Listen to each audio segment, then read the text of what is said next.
today I talk about creativity and intelligence. Intelligence ಅಂದ್ರೆ ಬುದ್ಧಿವಂತ, creativity ಅಂದ್ರೆ ಸೃಜನಶೀಲತೆ.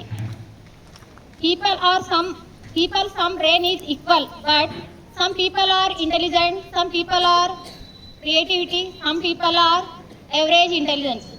ನೋಡ್ರಿ, ಎಲ್ಲರದ್ದು ಮೆದುಳು ಸಮಾನಾಗಿ ಇರ್ತದೆ. ಆದರೆ ಕೆಲವೊಂದು ವಿದ್ಯಾರ್ಥಿಗಳು ಬಹಳ ಬುದ್ಧಿವಂತರಾಗಿರ್ತಾರೆ, ಕೆಲವು ವಿದ್ಯಾರ್ಥಿಗಳು ಸೃಜನಶೀಲರಾಗಿರ್ತಾರೆ, ಇನ್ನು ಕೆಲವು ವಿದ್ಯಾರ್ಥಿಗಳು ಈಕ್ವಲ್ ಅಂದ್ರೆ ಸುಮ್ಮನೆ ಸಮಾನತೆ ಬುದ್ಧಿವಂತ ಹೊಂದಿರುತ್ತಾರೆ. ಇದಕ್ಕೆ ಕಾರಣ ಏನಂದ್ರೆ ಅವರಲ್ಲಿರುವ ಕ್ರಿಯೇಟಿವಿಟಿ ಅಂದ್ರೆ ಯಾವಾಗಲೂ ಹೊಸ ಹೊಸ ಐಡಿಯಾಸ್ಗಳು, new ideas, new thing and new plans. These are creativity student habits.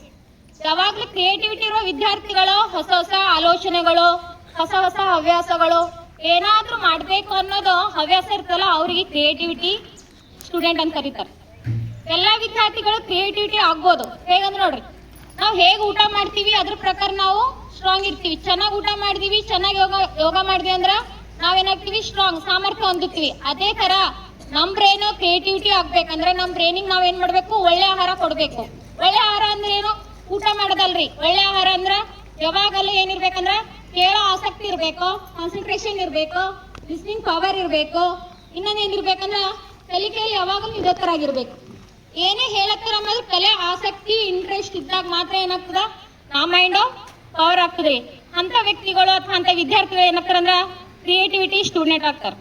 ನೀವೆಲ್ಲರೂ ಕ್ರಿಯೇಟಿವಿಟಿ ಸ್ಟೂಡೆಂಟ್ ಆಗ್ಬೇಕು. ಕ್ರಿಯೇಟಿವಿಟಿ ಸ್ಟೂಡೆಂಟ್ ಆಗ್ಬೇಕಂದ್ರೆ ಯಾವಾಗಲೂ ಒಳ್ಳೆ ಕೆಲಸದಲ್ಲಿ ಭಾಗಿಯಾಗಿರ್ಬೇಕು.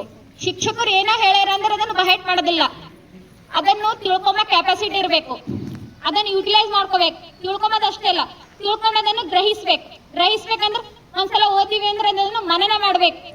ಮನನ ಅಂದ್ರೆ ಒಂದ್ಸಲ ಓದಿವಪ್ಪ, ಕಣ್ ಮುಚ್ಚಿ ಅದು ಏನ್ ಮಾಡ್ಯಾರ ಅಂತ ರಿಮೆಂಬರ್ ಮಾಡ್ಕೋಬೇಕು. ಆ ತರ ಮಾಡಿದ್ವಿ ಅಂದ್ರೆ ಏನಾಗ್ತದ, ನಮ್ಮಲ್ಲಿ ಕ್ರಿಯೇಟಿವಿಟಿ ಮೈಂಡ್ ರೆಡಿ ಆಗ್ತದ್ರಿ. ಇಷ್ಟು ಹೇಳಿ ಮುಗಿಸುತ್ತೇನೆ. ಜೈ ಹಿಂದ್, ಜೈ ಕರ್ನಾಟಕ.